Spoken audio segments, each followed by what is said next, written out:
출애굽기 4장 24절에서 26절 말씀입니다. 모세가 길을 가다가 숙소에 있을 때에 여호와께서 그를 만나사 그를 죽이려 하신지라. 십보라가 돌칼을 가져다가 그의 아들의 포피를 베어 그의 발에 갖다 대며 이르되 당신은 참으로 내게 피난편이로다 하니 여호와께서 그를 놓아주시니라. 그때에 십보라가 피난편이라 함은 할례 때문이었더라. 사랑하는 형제 여러분, 7월 29일 수요일 제주 예수제자교회 새벽 목상에 오신 것을 환영합니다. 모세가 출애굽의 지도자로 소명을 받아 출발을 한 것은 잘했는데요. 아직 해결되지 않은 문제가 있었어요. 먼저 아들의 할례 문제입니다. 하나님께서 애굽으로 향하는 중 숙소에서 모세를 죽이려 하셨습니다. 그 이유가 무엇일까요? 그것은 아들에게 할례를 행하지 않았기 때문입니다. 25절에 십보라가 돌칼을 가져다가 그의 아들의 포피를 베어낸 것이 바로 할례를 행한 것이고요. 그랬더니 26절에서 여호와께서 그를 놓아주셨습니다. 이것을 보면 할례가 생명처럼 중요하다는 것을 알 수 있습니다. 남편이 여호와께 죽음을 당할 위기 앞에서 남편을 살리기 위해 십보라가 신속하게 행동한 것을 보면 십보라도 그 중요성을 알고 있었던 거예요. 그 이유는 알고 있었던 거예요. 아들에게 할례를 행하지 않아서 하나님이 그러신 것을 말입니다. 그런데 십보라 자신은 할례를 마지못해 하는 듯한 언동을 하고 있어요. 25절에 당신은 참으로 내게 피난편이로다 라고 하면서 포피를 베어 그의 발에 갖다 대죠. 네, 이렇게 말한 것이 할례 때문이다 라고 합니다. 추측하건대 이방인인 십보라와 히브리인인 모세 사이에 할례로 인한 갈등이 있었던 것 같습니다. 그래서 십보라의 반대로 인해 두 아들 중 하나는 할례를 미처 실행하지 못했던 것이 아닌가 생각이 됩니다. 숙소에 있을 때에, 즉 가족이 함께 있을 때에 하나님이 그렇게 하셨으므로 십보라의 할례 시행 행동을 유도하기 위한 것이라고 생각합니다. 결과적으로 그렇게 되었고요. 자, 그러면 우리가 알아야 할 것은 할례의 의미와 그 중요성입니다. 하나님이 모세를 죽이려 하셨다는 것은 생명을 걸 정도의 중요성이 할례에 있다는 것입니다. 이제 출애굽의 지도자로 출발하는 마당인데 하나님 백성의 정체성을 나타내는 할례를 지도자인 모세가 자기 아들에게조차 행하지 않은 것은 아들을 죽음에 방치한 것과 다를 바 없는 심각한 일이므로 하나님께서 개입하신 것이고 아들의 생명 대신 네 생명으로 갚으라 이렇게 하는 듯이 죽이려 하신 것이죠. 그러면 할례란 무엇인지, 그 의미가 무엇인지, 왜 포피를 베는지, 우리에게는 무슨 의미가 있는지를 알아야 하겠습니다. 이스라엘의 할례는 남자의 성기 끝 피부를 잘라내는 의식인데요. 난지 8일 만에 행하거나 이방인이 여호와 신앙을 받아들여서 하나님의 백성이 되고자 할 경우에도 행합니다. 할례의 의미는 여호와의 언약 백성이라는 정체성의 표식입니다. 맨 처음 할례 명령을 주시던 하나님의 명령 창세기 17장 10절에서 14절을 확인해 볼게요. 너희 중 남자는 다 할례를 받으라. 이것이 나와 너희와 너희 후손 사이에 지킬 내 언약이니라. 너희는 포피를 베어라. 이것이 나와 너희 사이에 언약의 표징이니라. 너희의 대대로 모든 남자는 집에서 난 자나 또는 너희 자손이 아니라 이방 사람에게서 돈으로 산 자들을 막론하고 난지 8일 만에 할례를 받을 것이라. 너희 집에서 난 자든지 너희 돈으로 산 자든지 할례를 받아야 하리니 이에 내 언약이 너희 살에 있어 영원한 언약이 되려니와 할례를 받지 아니한 남자 곧 그 포피를 베지 아니한 자는 백성 중에서 끊어지리니 그가 내 언약을 배반하였음이니라. 언약을 배반하지 말라는 뜻으로 하나님의 언약 백성임을 결코 잊지 말라는 뜻으로 몸에 내 언약이 너희 살에 있어 영원한 언약이 되려니와 라고 되게 영원한 언약이 되게 하려고 살에 새겨라 그러신다는 말씀이죠. 언약을 엄청나게 힘주어 반복 강조를 하시는 게 느껴집니다. 심지어 할례를 안 하면 백성 중에서 끊어지리니 그가 내 언약을 배반하였음이니라. 언약을 배반한 자로 간주해서 언젠가는 백성 중에서 끊어지게 하겠다는 하나님의 결단이십니다. 이쯤에서 궁금해지는 것은 무슨 이유가 있었기에 할례를 명하셨을까? 왜 하필 그런 방법일까 하는 것입니다. 하나님이 할례 명령을 하신 때는 아브라함이 하갈을 취해서 이스마엘을 출생시키고 난 후 13년이 된 때였습니다. 아브라함에게 친밀하게 대하시던 하나님께서 왠지 13년 동안 아브라함을 만나주시지 않으시다가 불쑥 나타나셔서 명하신 것이 바로 언약 백성의 표징을 살에 새기는 할례를 행하라는 것이었습니다. 무엇을 눈치챌 수 있나요? 바로 아브라함이 언약 백성의 정체성을 분명히 갖지 못하고 언약을 어기는 행동을 했다는 의미죠. 아브라함이 하갈을 통해 아들을 낳은 것은 엄밀하게 볼 때 하나님의 언약을 어긴 것이었습니다. 하나님의 언약은 일련의 언약이 하나로 통일되어 있는 언약입니다.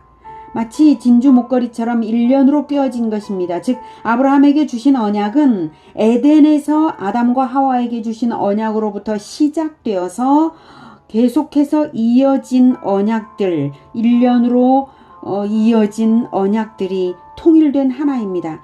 그러므로 아브라함은 반드시 사라를 통해서 맏아들을 낳아야 했습니다. 왜죠? 여자의 후손을 낳아야 하기 때문인데요. 삼위일체 연합으로 존재하시는 하나님의 자녀는 하나님을 닮아서 삼위일체적 연합으로 대를 잇는 출산이어야 하지 가정의 분열을 초래하는 방식으로 출산할 수가 없기 때문입니다. 그것은 언약의 방식이 아니므로 방법적 배반입니다. 언약들을 꿰어서 확인을 해봅시다. 하나님은 하나님의 형상을 따라 하나님의 모양대로 사람을 만드셨습니다. 하나님은 삼위일체로 연합되신 하나님을 닮아서 연합적인 존재로 인간을 창조하심으로 우리의 형상을 따라 우리의 모양대로 우리가 사람을 만들고 라고 하시면서 그 연합적인 존재로 인간을 창조하심으로 남자와 여자로 만드셨습니다. 하나님은 영이시고 육체가 아니신데 당신의 자녀인 인간은 육체를 가진 영적 존재로 만드신 이유는 남자와 여자의 연합을 통해 대를 이어 온 세상에 생육, 번성, 충만하여 다스리는 하나님 나라를 꿈꾸셨기 때문입니다. 창세기 2장 24절 이러므로 남자가 부모를 떠나 그의 아내와 합하여 둘이 한 몸을 이룰지로다. 그런데 인간이 범죄하여서 연합은 깨뜨려졌습니다.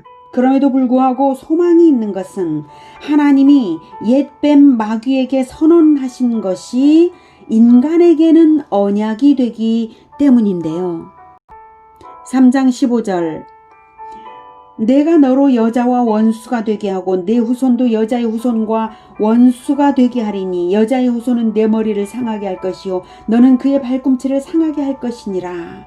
여자의 후손이 마귀를 멸할 때가 승리의 때요 구원입니다. 이것이 하나님의 언약입니다. 언약이면서 옛뱀 마귀에 대한 심판 선언입니다. 그래서 여자의 후손을 낳아 옛뱀 마귀를 멸하게 하는 것이 인류의 사명이 되었습니다. 그러므로 회복의 방법도 다시 가정의 연합입니다.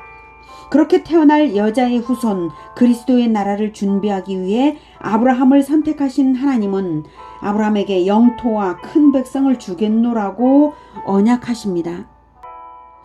창세기 12장 1, 2절 여호와께서 아브라함에게 이르시되 너는 너희의 고향과 친척과 아버지의 집을 떠나 내가 내게 보여줄 땅으로 가라. 내가 너로 큰 민족을 이루고 내게 복을 주어 내 이름을 창대하게 하리니 너는 복이 될지라. 그 후 아브라함이 애굽에서 사라를 바로에게 빼앗길 뻔했을 때에도 하나님이 비상적인 방법으로 사라의 정조를 지켜주셨습니다. 사라를 통해서 약속의 후손이 태어나야 하기 때문이고 그 후손이 계속해서 낳을 후손들이 바로 큰 민족을 이룰 것이고 그들이 살아갈 땅은 가나안 땅이 될 것입니다. 땅과 즉 영토와 백성을 약속하셨고 주권자는 하나님이 보내실 여자의 후손 그리스도입니다.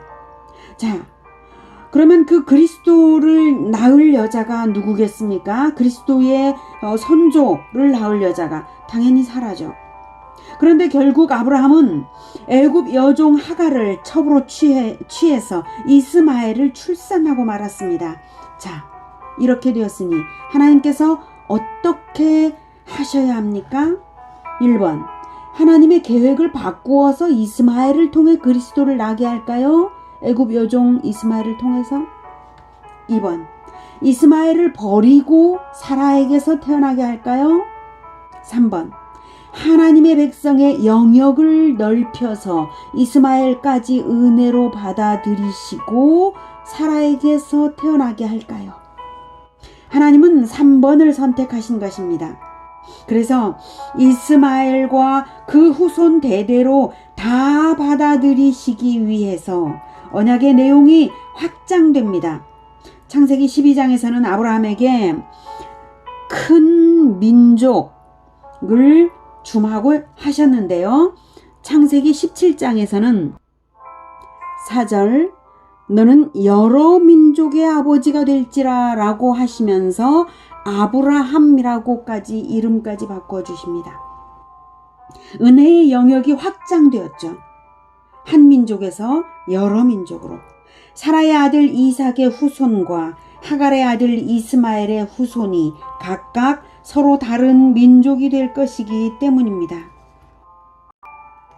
아브라함이 행한 것은 배반인데 하나님은 은혜로 덮으시고 더 큰 은혜로 덮으시고 계신 것입니다. 그러나 그 은혜를 베푸실 때에 하나님에게는 합당한 진리를 바탕으로 해야 합니다. 진리의 하나님이시니까요. 베풀어지는 은혜에는 근거가 있어야 됩니다. 죄인에 대해서 은혜를 베푸실 때는 근거가 있어야 됩니다. 즉 아브라함의 배반의 대가를 누군가 피로 갚아서 속죄를 해야 하는 것이죠. 그 피의 속죄를 상징하기 위해 아브라함의 잘못이 생각나는 남자의 성기 포피를 베어내는 의식을 행하게 하시는데요. 그것은 곧 후손의 죽음을 상징합니다. 남자의 성기가 생명의 원천이고 베어내어 피를 흘리게 하는 것이니까 그렇습니다. 하나님은 철저히 행한 대로 갚으시는 심판주 하나님이시며 사랑과 은혜가 충만하신 분이십니다. 아브라함이 행한 대로 갚으시되 그 후손인 그리스도 예수님께 하나님의 아들이 사람으로 태어나실 그리스도 예수님께 갚으실 것을 할례의 예표로 주신 것입니다. 이로써 히브리서 9장 22절에 피 흘림이 없은즉 사함이 없느니라는 말씀은 할례에서도 동일하게 나타나는 진리입니다. 할례는 신약에 와서는 그리스도의 십자가 사건 이후 십자가 사건 자체가 할례를 이미 완성시킨 것이니까요. 예수님은 그래서 율법의 완성이십니다. 십자가 사건 이후 제사 제도의 폐지와 함께 폐지되었습니다. 그러나 그 할례의 의미는 남아 있습니다. 세례로서 이어져 왔습니다. 세례는 할례와 그 의미가 완전히 동일합니다. 오늘 하나님이 모세에게 나타나서 아들의 할 일을 행하지 않은 것을 모세의 생명으로 갚으라고 압박하신 것을 보며 무엇을 알 수 있나요? 민족을 구하는 것보다도 더 우선해야 할 것은 자녀의 구원임을 분명히 보여주신 것입니다. 모든 그리스도인은 가정에서부터 자녀에게 신앙을 전수하는 일에 실패해서는 안 됩니다. 지도자라면 당연히 더더욱 그렇습니다. 생명을 걸고 해야 할 중요한 일이 자녀 구원, 신앙 전수라고 알려주시기 위해 하나님은 모세의 목숨을 위협하신 것입니다. 자녀를 두신 여러분뿐만 아니라 미혼이신 분들도 깊이 새겨야 할 것입니다. 영적인 자녀들을 낳는 복음화로서 오늘의 가르침에 순종하시기를 바랍니다. 또한 할 일을 처음 명하셨던 때에 하나님의 말씀을 통해서 언약 백성을 결코 버리지 않으시고 더 큰 은혜로 덮으시면서 자기 아들의 생명으로 죄인들을 대신하실 것을 살에 새겨 넣으신 하나님의 은혜로우심을 깊이 생각해 보시기를 바랍니다. 하나님은 참으로 사랑과 은혜가 놀라우시며 진리의 하나님이시고 신실하신 하나님이십니다. 할렐루야. 기도하시겠습니다. 하나님은 반드시 심판을 행하실 것이고 그 심판을 행하시기 이전에 구원을 이루시려고 모든 언약을 통해서 신실하게 일하셨습니다. 은혜를 베푸시고 더 큰 은혜를 베푸시기 위해 언약에 언약을 거듭하시며 은혜를 확장해 오셨습니다. 그리고 마침내 하나님의 놀라우신 은혜로 그 아들의 생명으로 대속하셨습니다. 하나님의 사랑과 은혜를 참으로 우리가 다 알 길이 없고 또한 갚을 길도 없습니다. 하나님, 우리가 예수 그리스도의 생명으로 구원을 얻었으니 우리가 하나님의 명령하신 것 모든 민족을 제자로 삼아서 아버지와 아들과 성령의 이름으로 세례를 베풀라 하신 그 명령에 따라서 복음화로서 세례를 베풀고 또 베푸는 우리가 되게 하여 주시옵소서. 자녀들을 신앙을 전수하고 영적인 자녀들을 낳고 낳는 우리가 되게 하여 주시옵소서. 우리가 하나님 아버지의 그 은혜로움과 사랑을 그리고 그 진리대로 행하심을 닮아서 따르는 자녀들이 다 되게 하여 주시옵소서. 예수 그리스도 이름으로 기도드립니다. 아멘. 이어지는 시간은 개인 기도 시간입니다.